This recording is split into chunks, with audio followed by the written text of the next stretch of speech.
Volvemos y vamos con un tema que también ha generado debate. El diversificar la compra de armas de Chile y evitar la dependencia israelí en esta materia fue uno de los anuncios del presidente Boric en la cuenta pública. Ahora, expertos apuntan a una oportunidad, pero también a un dilema operacional para abordar la transición a la búsqueda de nuevos proveedores. Queremos hablar sobre esto con el académico de la Universidad Adolfo Ibáñez, Fernando Wilson. ¿Cómo está? Buenos días. Hola, buenos días.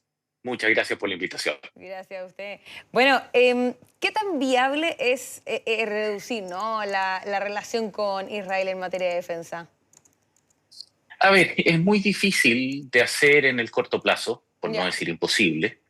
El nivel de complejidad de los sistemas que se han adquirido a Israel a través de 5 décadas significa que la cantidad de elementos que habría que reemplazar serían cifras siderales y además requerirían un grado de tiempo para poder definir los proyectos, implementarlos, desarrollarlos, que superaría largamente cualquier ventaja o cualquier opinión política de este gobierno en particular.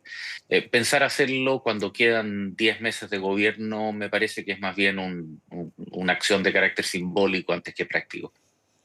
Sí, a ver, me gustaría saber también si usted nos puede explicar para conocer, para entender, cuál es la importancia de el trato que hay, ¿no? La conexión que hay de nuestros sistemas de defensa con Israel.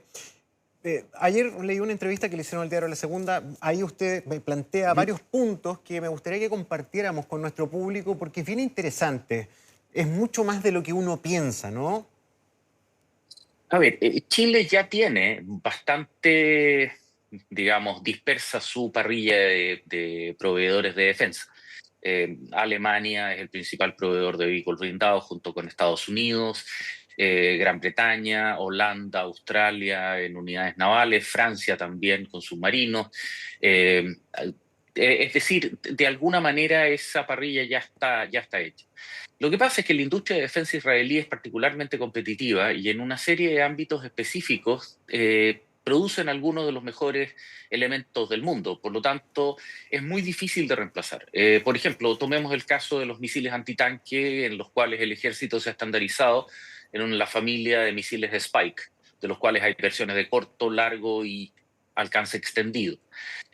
No hay alternativas que cubran todas esas capacidades en otros proveedores. Por ejemplo, Estados Unidos podría proveer una alternativa a la versión de alcance corto, digamos, con el misil Javelin. Francia podría entregar una versión de alcance intermedio con el misil Acheron. Pero al final del día, la ventaja que tiene el sistema israelí es que es una familia que simplifica la instrucción, es decir, se usan los mismos simuladores, los mismos sistemas de lanzamiento, lo hace más flexible en el empleo. Y también hay un tema de orden económico. Muchas veces los israelíes, los sistemas que han sido finalmente seleccionados, no lo han sido por ser de Israel, sino que porque han ganado concursos en los que han ofrecido la mejor combinación de precio-calidad. Por lo tanto, reemplazarlo significaría asumir estar adquiriendo un sistema o menos efectivo o más caro. Por lo tanto, de alguna manera, esos sistemas han llegado a donde están por alguna buena razón, digamos, no fueron comprados por capricho y reemplazarlos va a implicar una transacción ya sea en calidad o en costo. Claro. Por ejemplo, hoy día son muy estratégicos las aeronaves. Buena parte, Ujú. ¿verdad?, de el combate tradicional, ¿no? Se da o bien con aeronaves de gran potencia, como los F-16 que nuestro país ha adquirido, o bien con todo el nuevo material que estamos viendo utilizado en el conflicto entre Ucrania y Rusia, que son los no tripulados, los drones y todo Ujú. eso. Respecto a los F-16 y F-5, entiendo que hay cierta tecnología que tienen nuestros aviones que depende mucho de Israel. ¿Es así? Sí, de hecho, los F-5 chilenos fueron modernizados en la década de los 90, básicamente con un paquete israelí completo, es decir, el radar de combate, el sistema de control de fuego, el computador de misión, el sistema de defensivo de guerra electrónica, sus misiles del modelo Python, eh, son todos ellos israelíes. Por lo tanto, básicamente la capacidad de combate del F-5, que le permite seguir siendo una máquina viable, es de origen israelí. De la misma forma, los F-16 Bloque 50, es decir, los ejemplares que se adquirieron nuevos en Estados Unidos, fueron las primeras máquinas de ese tipo que salieron de la fábrica de Houston con sistemas israelíes integrados desde la fábrica, concretamente el misil Python y una serie de otros sistemas que no es del menester mencionar. Pero en términos estrictos, muchos de los sistemas israelíes están incorporados a un nivel que reemplazarlos implicaría alterar la capacidad operativa general del sistema de armas. Es decir, implica intervenir los elementos básicos de funcionamiento de la plataforma y representa una reingeniería completa de ella. Es decir, es desarrollar una nueva variante. Por eso yo decía en el artículo, en la entrevista que tú mencionabas, que sumado todo, unido a otros elementos que son un poco más discretos, representaría una cifra sobre los 10.000 millones de dólares, del orden de 15 a 20.000 millones de dólares, y que tomaría de 1 a 2 décadas poder completar un proceso de estas características. Pero además hay un elemento cualitativo que es muy delicado y que tiene que ver con que si un país, por causa de la decisión de un gobierno independiente y no como política de Estado, toma la decisión de prescindir de las provisiones de un proveedor confiable por más de 50 años, otros proveedores van a dudar mucho en entregar sistemas de alta tecnología, porque otro gobierno puede tomar una decisión equivalente respecto a ellos. Estos son procesos que tienen un carácter de política de Estado, y por lo cual decisiones como las del presidente Boric son particularmente drásticas y dañinas en términos de que se toman desde una perspectiva de coyuntura. Y pueden generar un daño respecto a la imagen internacional en el plano de la defensa de nuestro país. El material militar no se compra solamente con dinero, se compra antes que nada con confianza. Y hay sistemas que operan nuestras Fuerzas Armadas que son únicos en la región, misiles de alcance medio como el AIM-120 AMRAAM de origen norteamericano, sonares de alta capacidad para las fragatas de la Armada provistos por Gran Bretaña, misiles antimisil, misiles de alcance antiaéreos de alcance medio como el Standard SM-2 de nuestras fragatas clase Adelaide. Son sistemas de armas que no han sido autorizados para ningún otro país de la región. Eso es una demostración de confianza. Si comenzamos a introducir factores de política de coyuntura en nuestras adquisiciones de defensa, corremos serio riesgo de que simple y sencillamente perdamos esa confianza y que este tipo de elementos ya no estén disponibles para nosotros, como de hecho no lo están para el resto de la región. Estamos hablando incluyendo Brasil, digamos, en términos de poder acceder y mantener capacidades militares de alta complejidad. Sí. Ahora, hay algunos que dicen que esto se puede ver como una oportunidad. ¿Tú lo ves así, que eventualmente este escenario se puede buscar como una oportunidad para diversificar, por ejemplo? ¿O crees que no hay nada que pueda llegar a la altura de lo que nos puede eventualmente ofrecer Israel? ¿O crees que quizás a la justa medida sí se podría tratar de diversificar un poco? Es que ya estamos diversificados, ya tenemos más de una docena de proveedores, por lo tanto, no sé a quién más podríamos ir a comprarle. Pero sabemos que la gran mayoría viene de Israel, ¿no? Quizás empezar a potenciar desde otros lados. Es que no. No, o sea, la gran mayoría de Estados Unidos, sí. No, y Alemania, por ejemplo, claro. todos los vehículos blindados pesados del ejército, tanques y carros de infantería, Leopard 1, Leopard 2, Marder, son alemanes. Los buques de la escuadra son británicos, holandeses y norteamericanos. Los aviones de la FACH son norteamericanos. Lo que los israelíes proveen normalmente son nichos de capacidad, de tipo específico, en áreas particulares, como por ejemplo armas guiadas, misiles. Ellos tienen la capacidad de, por ejemplo, haber desarrollado un modelo específico de misil antiblindaje, como les mencionaba, en distintas versiones, que es el estándar mundial. A ver, si la OTAN se está estandarizando en el misil Spike israelí, algo quiere decir, digamos, es un arma de una calidad superlativa.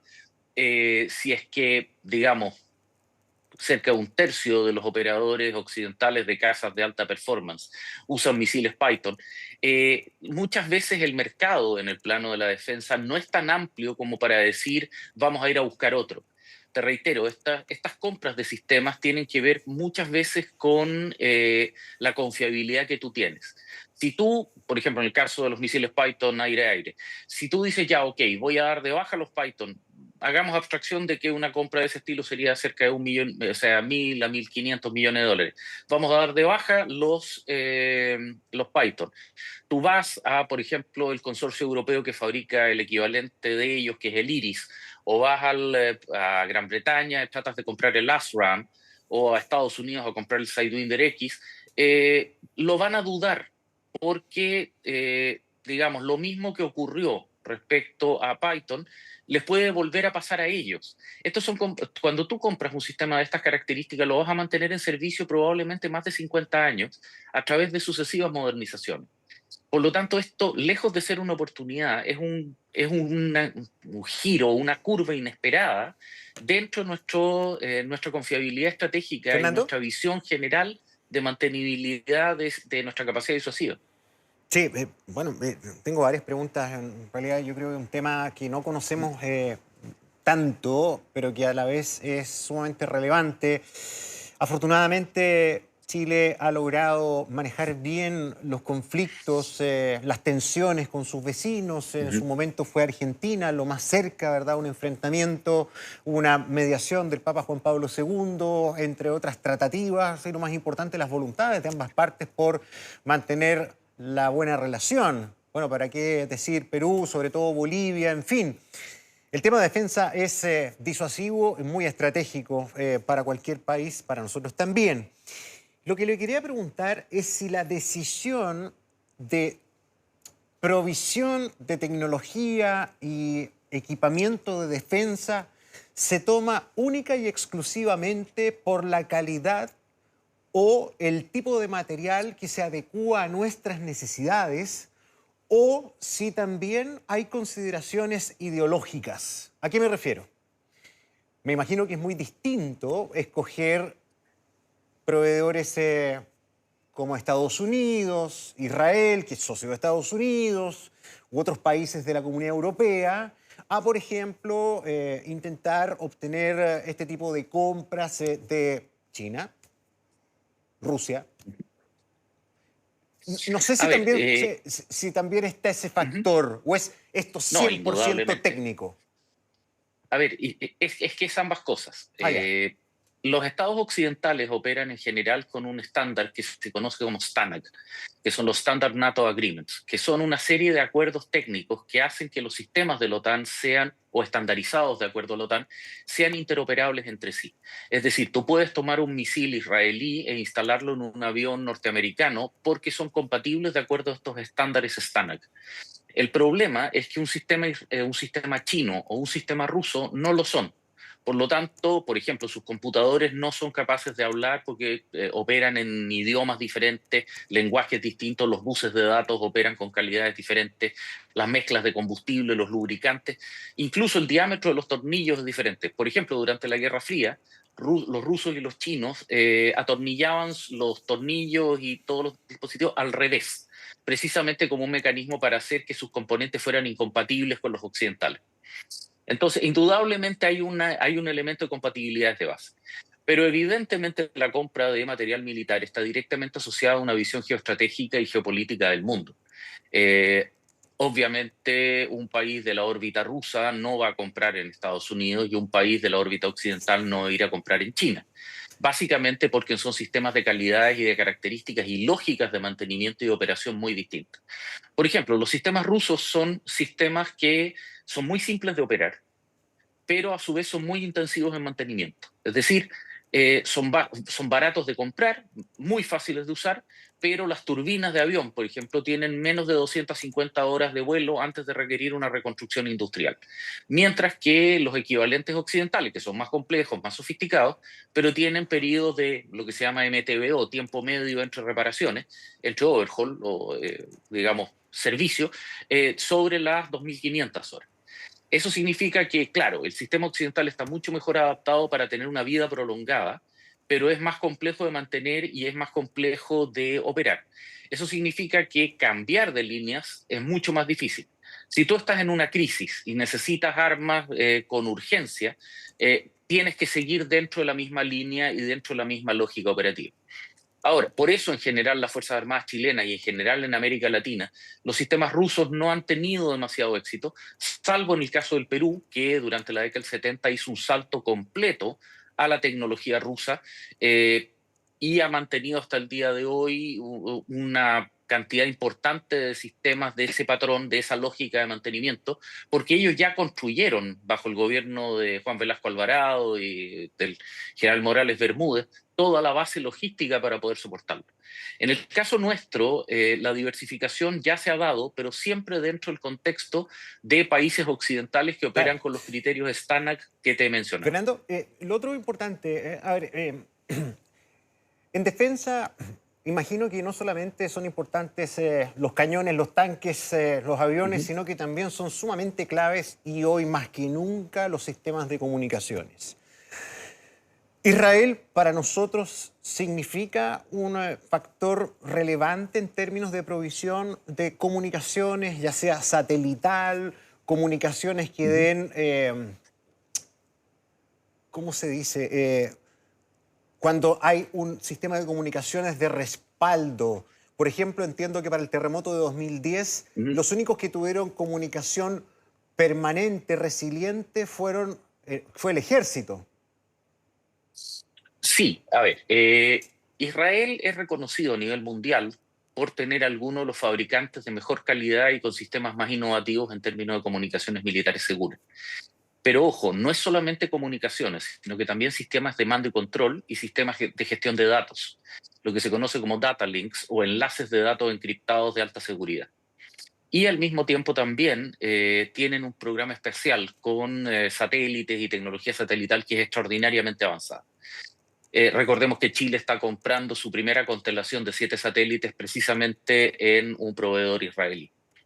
Chile tiene una combinación de sistemas de comunicaciones, sistemas de mando y control, enlaces de datos de alta seguridad y, como te mencionaba, estamos comprando la primera red, la primera constelación satelital chilena.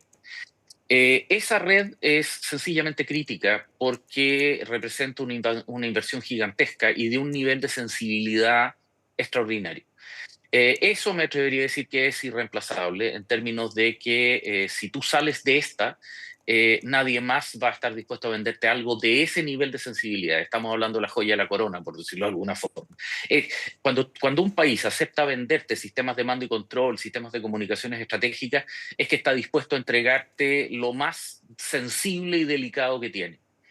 Por lo tanto, si nosotros abandonáramos ese sistema, que además costaría una cifra sideral de dinero, es muy improbable que otro proveedor quisiera entregarnos algo de esas características. Y eso es algo que, si bien es cierto, Chile tiene una industria de electrónica militar interesante, está a varios niveles por encima de lo que somos capaces de hacer. Sí. Ahora, hay un medio estadounidense que ya lo está señalando, y bueno, el presidente también se refirió a eso, que eventualmente Estados Unidos pueda tomar medidas en contra de nosotros por esta decisión que se ha tomado con Israel, ¿no? Entre ellos, por ejemplo, bueno, restricciones en materia de defensa, poner en peligro el programa Visa Waiver, incluso la imposición de aranceles. El presidente de la República dijo que no ve ese escenario probable porque hay buenas relaciones con Estados Unidos. ¿Crees que hay que mantenerse tan optimista o hay que tener ojo eventualmente con la reacción que pueda también tener Estados Unidos en torno a esta materia? A ver, con todo el respeto del caso del presidente de la República, pero Estados Unidos está siendo explícito, nada menos que el presidente de la Comisión de Relaciones Exteriores del Senado norteamericano, dio declaraciones directas que podríamos ser castigados en ese sentido. Y recordemos que en este minuto, que si bien es cierto, hay una cantidad de armas israelíes que es importante en las Fuerzas Armadas chilenas, la cantidad de medios críticos norteamericana es simplemente absoluta. Es decir, no podemos reemplazar el inventario completo de cazabombarderos de la FACH, que es de origen norteamericano, por una situación como la que estamos conversando. Chile en este momento está modernizando buena parte de la fuerza F-16. Hay una serie de contratos firmados con Lockheed Martin para subirlos a una versión que se conoce como TAPE 6.6. Ese es un programa que está en pleno desarrollo en este momento y que claramente lo que alude el senador Finch, si mal no recuerdo, es un mensaje directo y explícito, digamos. Ahora, el presidente no puede decir otra cosa, pero ciertamente se está metiendo o no se está metiendo en un escenario global de alta complejidad en el que no tenemos nada que ganar y muchísimo que perder. Mm. Ahora, nuestras tres instituciones son las que dependen también y utilizan material de defensa de Israel, ¿no? Estoy hablando del Ejército, la Sí. Armada y la FACH, ¿no? Exacto, lo que pasa es que los israelíes efectivamente tienen una industria de defensa de las mayores del mundo Claro. que es de una extremada complejidad, es decir, producen mucho de todo. Entonces te invento desde elementos comparativamente simples como un fusil de asalto, Y la el fusil de asalto inteligencia que estándar, tienen también, sí. exacto. O sea, el Galil es el fusil estándar del ejército, el Spike, toda la artillería pesada tractada del ejército, los obuses Soltam M71 son israelíes, en el caso de la Armada, los sistemas de guerra electrónica de la fragata Adelaide, del misil Barak antimisil de la fragata Williams, las lanchas misileras clase Reshef, la variedad, en el caso de la Fuerza Aérea, misiles, los drones Hermes 900 de la Fuerza Aérea, que son los UAV de mejor capacidad de América Latina, de inteligencia estratégica, Claro. no son estos drones chiquititos, digamos, de ataque como se han visto en Ucrania, sino que son, digamos, drones de lo que se denomina HALE, High Altitude Long Endurance, digamos, de gran altura y gran autonomía.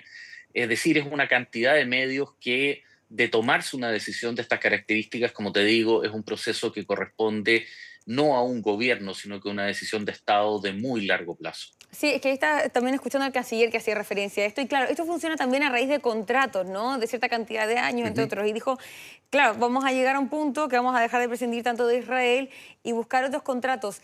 ¿Qué tan viable también es eso, considerando que también no solo contamos en Israel en materia de armamento, ¿no? Tú muy bien lo decías, sino también en softwares, en la actualización que también necesitan. Exacto. Entonces, ¿qué tan bien se pueden unir esas dos cosas y No, pasar de un contrato a otro, por así decirlo? no, es que ahí el canciller está confundiendo el tema.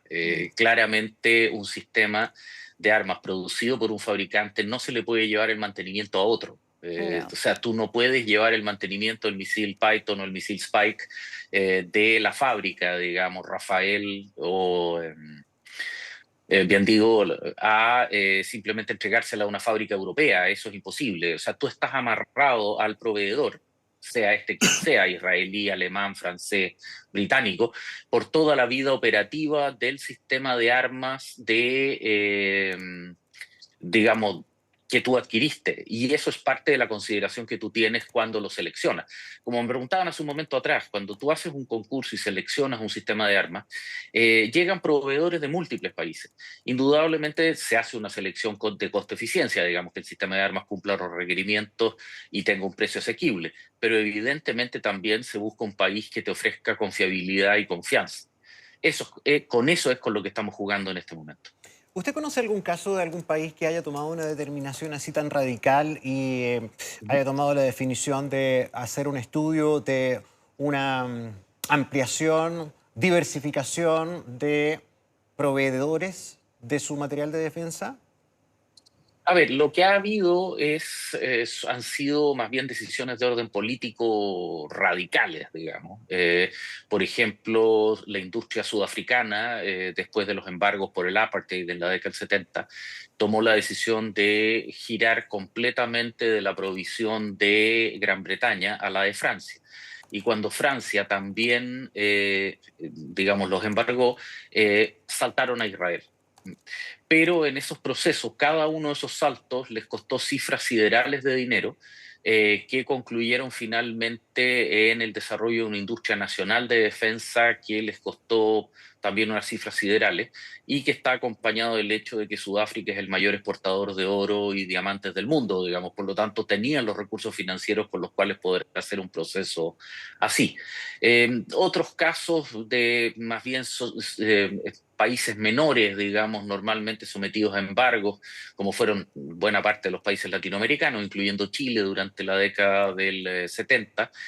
Precisamente, por ejemplo, en nuestro caso salimos del embargo norteamericano para recurrir a Israel y a Francia. Gran Bretaña mantuvo las provisiones paradójicamente también Suecia. Pero en esa situación todos esos procesos fueron tremendamente complejos, impactaron nuestra capacidad disuasiva. No en vano, durante la misma década del 70 tenemos la crisis del 75 con el Perú, digamos, y posteriormente la del 78 con Argentina. Eh, no es casualidad que hayan ocurrido esas crisis, digamos, precisamente en momentos en que estábamos en saltos de proveedores graves, por cuanto la disponibilidad u operatividad de los sistemas de armas que teníamos estaban gravemente comprometidas por la falta de piezas de repuesto, soporte, etc. Ahora, ¿qué pasa si...? Porque, bueno, sabemos qué pasó con las decisiones que tomó el presidente, ¿no? Pero un eventual anuncio de corte de relaciones, que no lo han descartado, lo descartaron para la cuenta pública, pero claro, todo va variando, depende de la escalada de esta guerra que también se pueda dar, ¿no? ¿Qué le parecería ese escenario? A ver, ahí tenemos que salir del plano meramente de la defensa y entrar en un plano más bien de orden político. Chile, por principio, no corta relaciones con democracias. Pueden desagradarnos gobiernos, pero como bien precisó el presidente en su cuenta pública el domingo pasado, el problema es con la administración Netanyahu y no con el pueblo o la sociedad israelí. Claro. Bueno, lo cual, digamos, vuelve precisamente el tema de cambio y provisión de material militar un poco contradictorio, porque el que nos está vendiendo este equipo no es el gobierno de Netanyahu, han sido docenas de gobiernos hacia atrás. Ahora, dentro de esa situación, si nosotros rompiéramos relaciones con Israel, sería un hecho inédito. Ningún país ha roto relaciones con Israel en este proceso. Incluso países árabes como Egipto, Emiratos Árabes Unidos, Omán, Marruecos, Jordania, siguen manteniendo relaciones diplomáticas con Israel. Que un país, de hecho, Sudáfrica, que los tiene demandados, digamos, un recurso al cual se sumó Chile, no ha roto relaciones con Israel. Incluso Colombia, que anunció un corte de relaciones, el presidente Petro, tuvo que rápidamente devolverse porque las relaciones eran infinitamente más complejas de lo que él pensaba y estaban comprometiendo seriamente el interés nacional. Tiendo a creer que esa alternativa, y más aún después de las declaraciones norteamericanas, no va a ocurrir. Ya el retiro de los agregados militares está en el límite, podría decir que estamos en la cornisa, considerando que puede plantearse como una respuesta al retiro israelí de agregado de defensa que movió a la embajada en Buenos Aires de Israel y asumió el carácter de concurrente en Chile.